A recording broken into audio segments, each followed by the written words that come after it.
Hello everyone, सबको नमस्कार।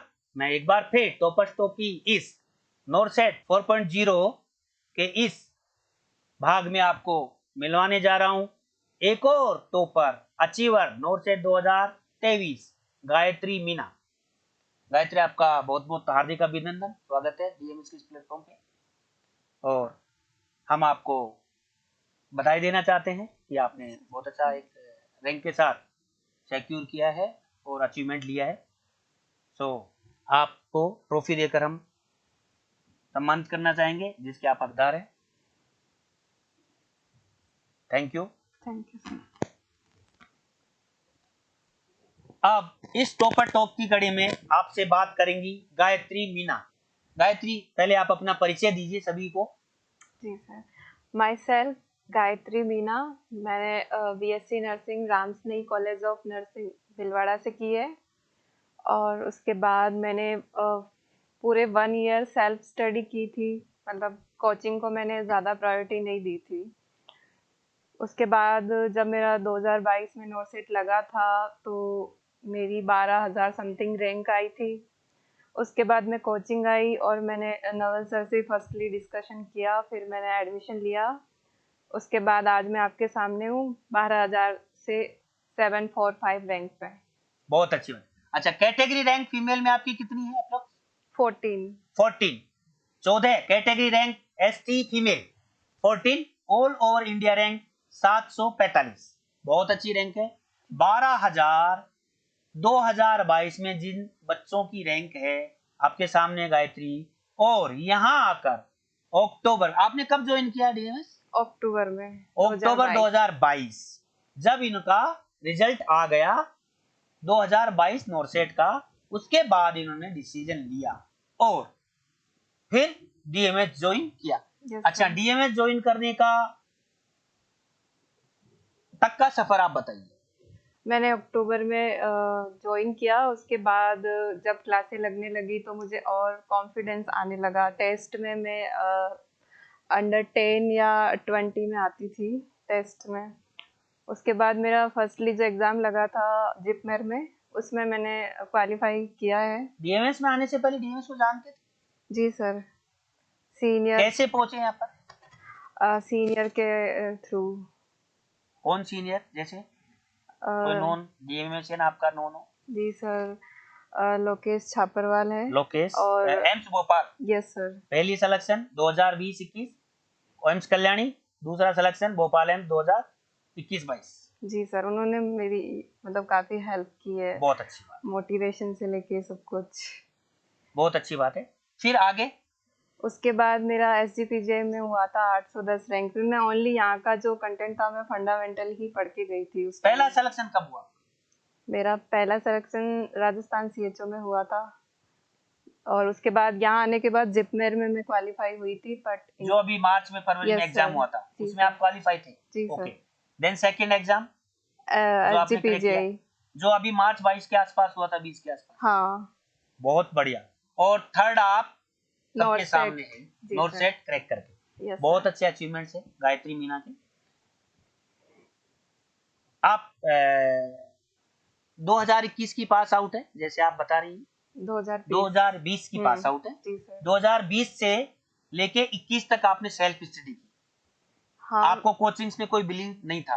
नहीं, लॉकडाउन से पहले मैंने एक आप आराम से जोर से बोल सकते हैं। पहले जब लॉकडाउन नहीं लगा था उसके 1 मंथ में यहाँ पढ़ के गई थी। अच्छा। फिर लॉकडाउन आ गया तो फिर वो आप वापस आई हैं? जी सर। आपने तब फीस जमा करा दी थी? जी सर। ओके, तो कोई डिफरेंस पाया क्या?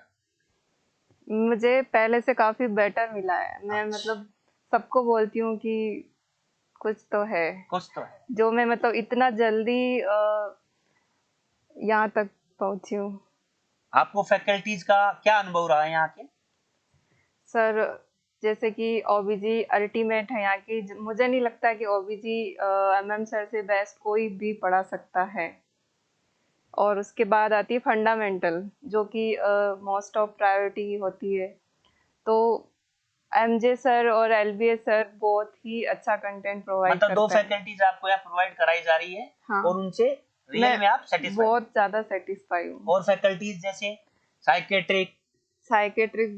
साइकेट्रिक में सर ऐसा है कि मतलब पढ़ाने के साथ साथ इतना मोटिवेट कर देते थे कि ऐसा लगता था कि हम मतलब डीमोटिवेट करने के लिए कोई वो मतलब उम, हाँ मतलब ऑप्शन नहीं बचता था कि हो जाएगा। Overall you are fully satisfied with DMS team? Yes sir. Okay, at present. जी सर। और सिलेक्शन तो आप देख ही रहे हैं, आप गए साल आते थे, बच्चे आप आते थे, आपको मोटिवेट करते थे। ठीक है, और कुछ आप सफलता के मंत्र जो बताने हैं अपने व्यूअर्स को, अपने डिविजन जो फ्यूचर नर्सिंग ऑफिसर हैं उनके लिए, क्या बताना चाहिए? सबसे मेन तो ये है कि जो कोचिंग के नोट्स है वो डेली के डेली रिवाइज करने हैं, कंसिस्टेंसी मेंटेन करनी है। मतलब कि यहाँ आ गए तो मतलब कि अगर सिलेक्शन नहीं होता है तो जाना ही नहीं है, चाहे कुछ भी हो जाए। मैं यही सोच के यहाँ पे आई थी और मैं विद इन 8 7 मंथ 8 मंथ हाँ आपको आपके अचीवमेंट सामने मिल हूँ। गया, यस सर। वो भी 2 2 3 3 बार, ठीक। चाहे वो एसजीपीजीआई हो, चाहे मैं जिपमर हो, और चाहे आपका नोट।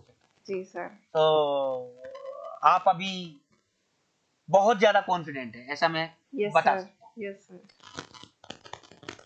आप जब यहाँ से पहले जब आए थे और फिर आप रिटर्न हुए, उसके बाद आपने क्या स्ट्रेटजी की, क्या प्लानिंग की, और क्यों कोचिंग से आपका मोह भंग हुआ, कोई कारण बताइए। सर वो एक तो लॉकडाउन लग चुका था तो काफ़ी टाइम तक ओपन नहीं हुआ, सबसे मेन रीज़न। उसके बाद मैं सेल्फ स्टडी करने लग गई थी और कुछ लोगों को देखा था कि विदाउट कोचिंग वो सेलेक्ट हो रहे हैं, तो फिर मुझे ऐसा लगा कि मैं भी कर सकती हूँ। फिर उसका रिजल्ट क्या था? सर मैं क्वालिफाई होती हूँ नॉर्सेट में, बट वो रैंक अचीव नहीं की मैंने, तो फिर मुझे लगा जैसे आपने कि बताया मेरी आपकी रैंक 12,000 थी। हाँ 12,000 लगभग कुछ थी, याद नहीं है। चलो ठीक है, बहुत अच्छी बात है। 12,000 से ऑल इंडिया रैंक 745 तक का सफर आपने खुद एक सफलतम छात्रा, नर्सिंग ऑफिसर, अब आप नर्सिंग ऑफिसर बोल सकते हैं, जी sir. Nursing officer Gayatri Meena से सुना।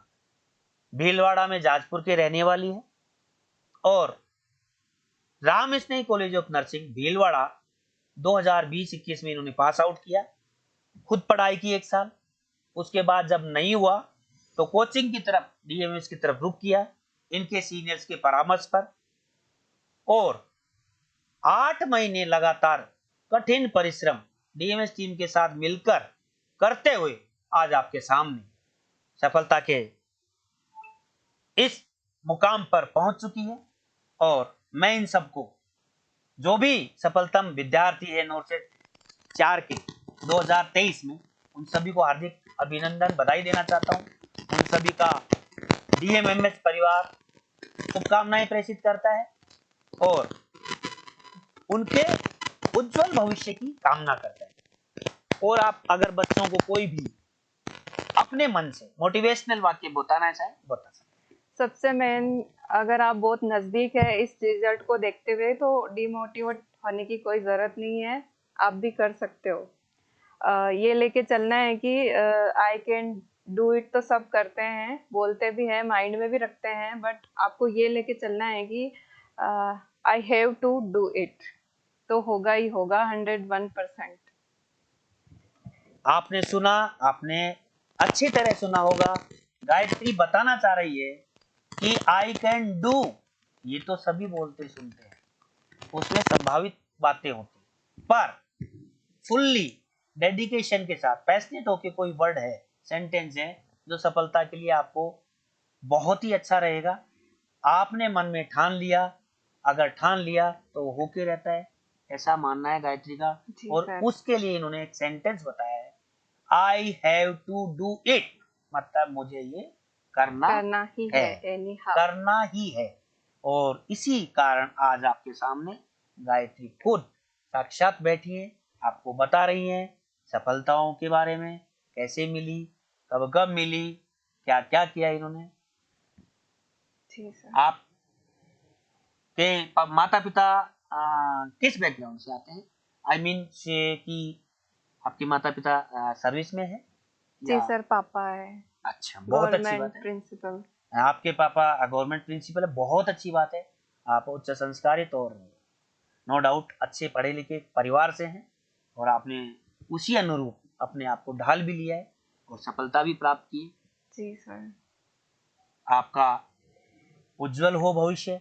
आप हमेशा दिन दूनी रात चौगुनी प्रगति करें और कोशिश करें कि अपने जूनियर्स को, अपने कलीग्स को उचित मार्गदर्शन दें, सही डायरेक्शन में उनको गाइड करें। आपका गाइडेंस उनके लिए बहुत उपयोगी साबित हो सकता है फ्यूचर नर्सिंग ऑफिसर्स के लिए। इन्हीं शुभकामनाओं के साथ आपका बहुत बहुत धन्यवाद।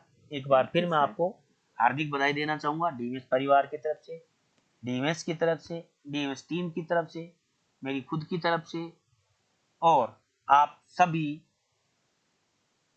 जो बच्चे रामस्नेह कॉलेज ऑफ नर्सिंग से आते हैं भीलवाड़ा, उनकी तरफ से, कॉलेज की तरफ से, उन कॉलेज गुरुजनों को भी मेरा सादर प्रणाम नमस्कार, जिन्होंने इन बच्चों को अच्छे रूप में अच्छी तरह से तैयार किया, इस लायक बनाया कि ये नर्सिंग ऑफिसर बने।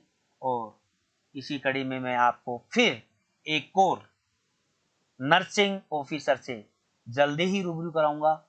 इसी के साथ धन्यवाद, नमस्कार।